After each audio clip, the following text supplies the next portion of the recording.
नमस्कार दोस्तों, अमन अकेडमी पे आपका स्वागत है। अभिनंदन है। एनसीईआरटी क्लास 7 साइंस की श्रृंखला के तहत आज हमारा जो है लेसन 12 यानी 12 लेसन है और लेसन का नाम है पादप में जनन यानी पादपों में किस प्रकार से जनन क्रिया होती है। इससे पहले लेसन 11 तक जो है करवाए जा चुके हैं। आपको लेसन 11 तक पूरा पाठ पढ़ाया जा चुका है और अगर आपने वो वीडियो नहीं देखे हैं तो प्लेलिस्ट पूरी बनी हुई है एनसीईआरटी क्लास 7 के नाम से। उसमें सारे वीडियो आपको मिल जाएंगे। अगर आपने वो वीडियो नहीं देखे हैं तो प्लेलिस्ट में जाकर वो वीडियो देख सकते हैं। अगर आप हमारे चैनल पर पहली बार आए हैं तो हमारे चैनल को सब्सक्राइब, लाइक, शेयर, कमेंट्स करना ना भूलें। तो आज हम लोग पढ़ेंगे लेसन 12 यानी पादपों में जनन। पादपों में किस प्रकार से जनन क्रिया होती है। जैसा कि सभी लोग जानते हैं कि सजीवों का मुख्य लक्षण होता है, जैसे श्वसन, गति, ठीक है, श्वसन है, गति है, प्रजनन है। ये सजीवों का के मुख्य लक्षण होते हैं। सजीवों की पहचान ही इन्हीं गुणों के आधार पर की जाती है कि और सजीवों का जो सबसे मुख्य लक्षण होता है वो होता है प्रजनन या जनन।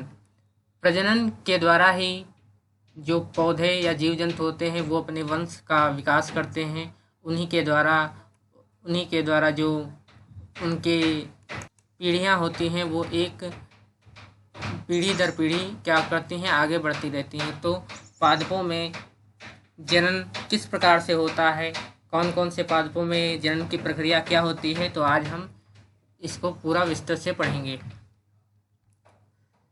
अपने वंश अथवा प्रजाति को बनाए रखने के लिए पादप और जंतुओं के लिए जनन आवश्यक होता है। जाहिर सी बात है, अपने वंश, अपनी पीढ़ी को आगे बढ़ाने के लिए जनन की प्रक्रिया बहुत आवश्यक होती है और जनन की प्रक्रिया सजीवों में ही होती है। किसमें होती है?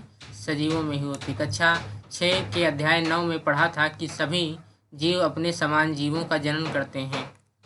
सभी जीव अपने समान जीवों का जनन करते हैं। माता पिता से संतति का जन्म जनन कहलाता है। माता पिता से जो उनके पुत्रों का जन्म होता है उसको हम क्या कहते हैं? जनन कहते हैं। लेकिन पादप कैसे जनन करते हैं? पादपों में जनन विभिन्न विधियों द्वारा होता है, जिनके बारे में हम इस अध्याय में हम पढ़ेंगे। ठीक है, तो जंतुओं में और पौधों में जो जनन प्रक्रिया होती है वो बिल्कुल अलग होती है। ठीक है, और ये किस प्रकार से होती है इस पर हम पूरी चर्चा करेंगे। अब देखते हैं पादपों में जनन की विधियाँ। पादपों में जनन की कौन कौन सी विधियाँ होती हैं। कक्षा 6 में आपने पुष्पी पादप के विभिन्न भागों के बारे में पढ़ा होगा। कक्षा 6 में हम लोगों ने पढ़ा था कि जो पौधे के पुष्पी भाग होते हैं वो पुष्प यानी पौधों के जो पुष्पी भाग होते हैं वो जनन अंग होते हैं। इसी प्रकार जो नर पुष्प होता है या मादा पुष्प होते हैं उनमें थोड़ा डिफरेंस होता है। पादप के विभिन्न भागों के नाम बताइए और प्रत्येक प्रकारों के बारे में भी लिखिए। तो जो फूल के पुष्प के जो भाग होते हैं, जैसे नर पुष्प होता है तो उसमें पुंकेसर होता है, जबकि जो मादा पुष्प होता है उसमें अंडाशय होता है। ठीक है, दल होते हैं, बाह्य दल होता है। और ठीक है, तो इस प्रकार से जो है पुष्पों के अंग होते हैं। अधिकांश पादपों में मूल, तना और पत्तियां होती हैं। ज़्यादातर जो पौधे होते हैं उनमें 3 चीज़ें जरूर होती हैं। मूल मीन्स जड़, तना और पत्ती। ये पौधों में होते ही होते हैं। जो पूर्ण विकसित पौधा होता है उसमें ये 3 चीज़ें जरूर होती हैं।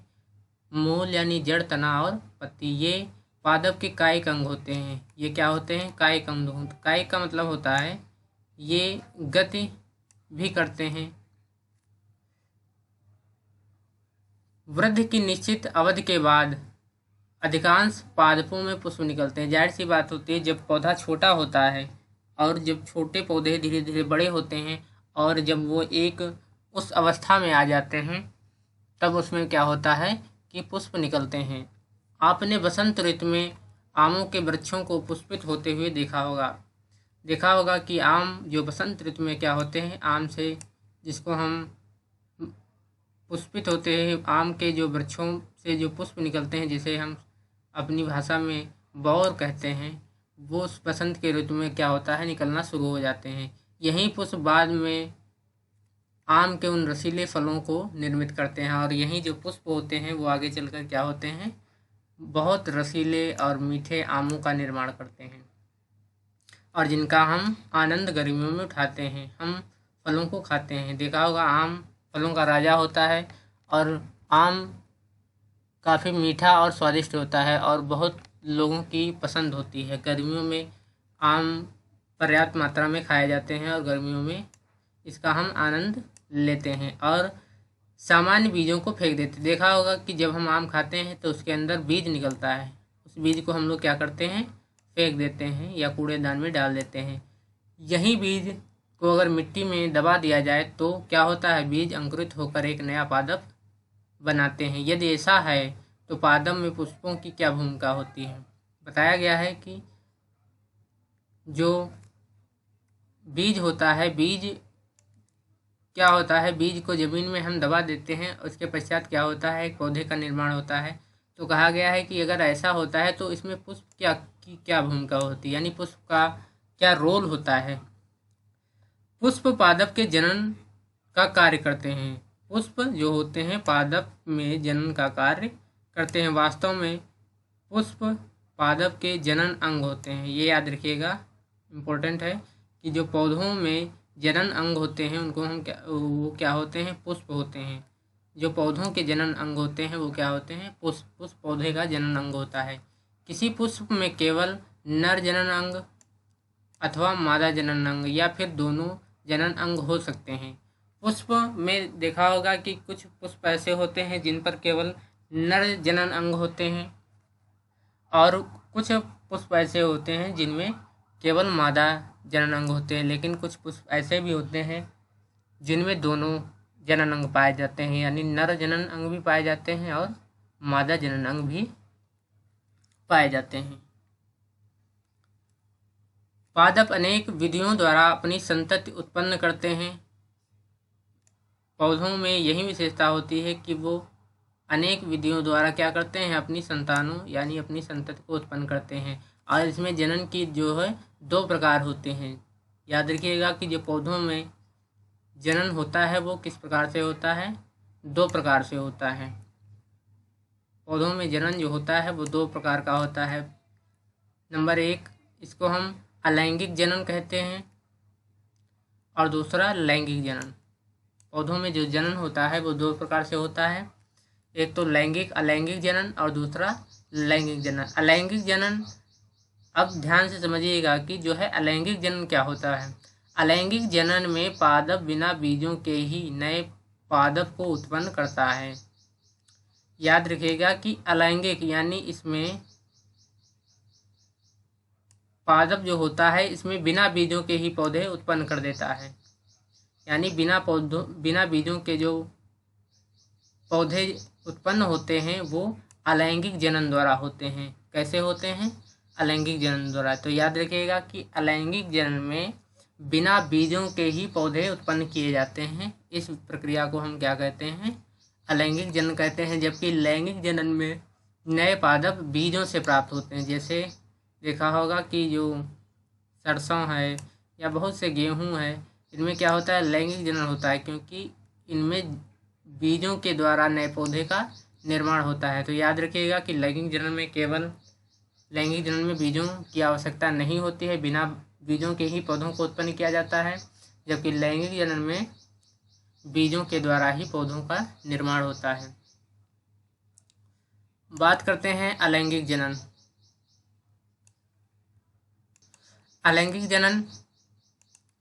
अलैंगिक जनन में नए पादप बीजों अथवा बीजाणुओं के उपयोग के बिना ही उगाए जाते हैं। जो अलैंगिक जनन होता है इसमें जो पौधे बनाए जाते हैं ये बिना बीजों का उपयोग किए ही बनाए जाते हैं। अब यहाँ पर पहली कुछ पूछ रही है, पहली कुछ सोच रही है। पहली क्या सोच रही है देखते हैं। पहले यह समझती थी कि नए पादप सदैव बीजों से ही उगते हैं, यानी पहले को ये पता था, पहले ये समझती थी कि जो पौधे होते हैं वो केवल बीजों से ही उगते हैं। लेकिन उसने कभी गन्ना, आलू और गुलाब के बीज नहीं देखे। वह जानना चाहती थी कि ये पादप जनन कैसे करते हैं। उसने जो है कभी गन्ना, आलू और गुलाब के बीज नहीं देखे। वह जानना चाहती थी कि ये पादप जनन कैसे करते हैं। तो इस प्रक्रिया को हम कहते हैं कायिक प्रवर्धन। इस प्रक्रिया को हम क्या कहते हैं? इस प्रक्रिया को हम कहते हैं कायिक प्रवर्धन। यह एक प्रकार की क्या है? अलैंगिक जनन है। ये क्या है? एक प्रकार की अलैंगिक जनन है, जिसमें पादप के मूल यानी जड़ों, तने और पत्ती अथवा कली, मुकुल जैसे किसी कायिक अंग द्वारा नया पादप प्राप्त किया जाता है। तो याद रखिएगा कि जो कायिक प्रवर्धन होता है, इसमें पौधे जो होते हैं वो या तो जड़ से या तने से या पत्ती या कली से या किसी कायिक अंग द्वारा नया पादप प्राप्त किया जाता है। चूंकि जनन पादप के कायिक भागों से होता है, अतः इस प्रक्रिया को हम क्या कहते हैं? कायिक प्रवर्धन कहते हैं। इस प्रक्रिया को हम क्या कहते हैं? कायिक प्रवर्धन कहते हैं। और कायिक प्रवर्धन एक लैंगिक जनन का प्रकार है।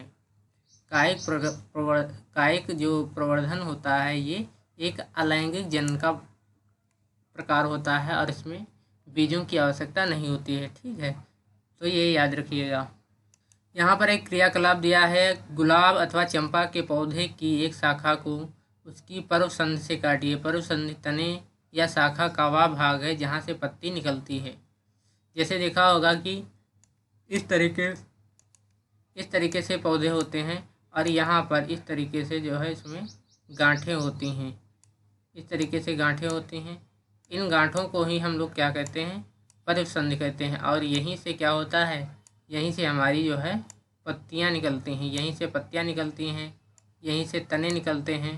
तो इनको हम क्या कहते हैं? पर्वसंधि कहते हैं। पर्वसंधि तने या शाखा का वह भाग है जहाँ से पत्तियां निकलती हैं। शाखा के एक टुकड़े को कर्तन या कलम कहते हैं। शाखा के एक टुकड़े को काट लिया जाता है तो इसको हम लोग क्या कहते हैं? कलम कहते हैं। देखा होगा कि नींबू की कलम, गुलाब की कलम, इस प्रकार से जो है कलमें तैयार की जाती हैं। पौधों की कलमें तैयार की जाती हैं। कलम को प्रतिदिन पानी दीजिए और इसकी वृद्धि को देखिए। नोट कीजिए कि उसकी जड़ मूल के निकलने और नई पत्तियों के निकलने में कितने दिन लगे। यहाँ पर इस प्रकार से देख सकते हो कि ये पर्वसंधि है आपकी। ये क्या है? यहाँ पर जो गांठ है ये क्या है? पर्वसंधि है। यहीं से क्या होता है? तने और पत्तियाँ निकलती हैं। ठीक है, तो ये कली है। ये क्या है? कली, अच्छे से जुड़ी एक कलिका होती है। इसी प्रकार को जल से भरे पात्र में मनी प्लांट का पौधा उगाकर दोहराएं और अपने परीक्षणों को नोट कीजिए। आपने पुष्प कलिकाओं के पुष्पों को खिलते हुए देखा होगा। पुष्प कलिकाओं के अतिरिक्त पत्तियों के कक्ष, पत्ती के पर्वसंधि से जुड़ा बिंदु, पत्तियों के कक्ष यानी पत्ती के पर्वसंधि से जुड़ा बिंदु जिसमें कलिकाएं या मुकुल होती हैं। ये कलिकाएं प्ररोहों या अंकुरों के रूप में विकसित होती हैं और कायिक कलिकाएं कहलाती हैं। यहाँ पर देख सकते हो इस प्रकार से जो कलिकाएं होती हैं इनको हम क्या कहते हैं? कायिक कलिकाएं कहते हैं। कली में एक छोटा सा तना होता है जिससे चारों ओर अपरिपक्व पत्तियां एक दूसरे के ऊपर अध्यारोपित रहती हैं और कलिकाएं भी नए पादप को जन्म देती हैं। तो इस प्रकार से जो है पौधे का जन्म होता है। यहाँ पर आलू के बारे में बताया गया है। ये आलू की आँख होती है और इसी से क्या होता है? आलू के पौधे का जन्म होता है। आलू की आँख से अंकुरित होता पादप, यानी इन्हीं आँख से क्या होता है? पौधे का जन्म होता है। यहाँ पर एक क्रियाकलाप है कि एक ताज़ा आलू लीजिए।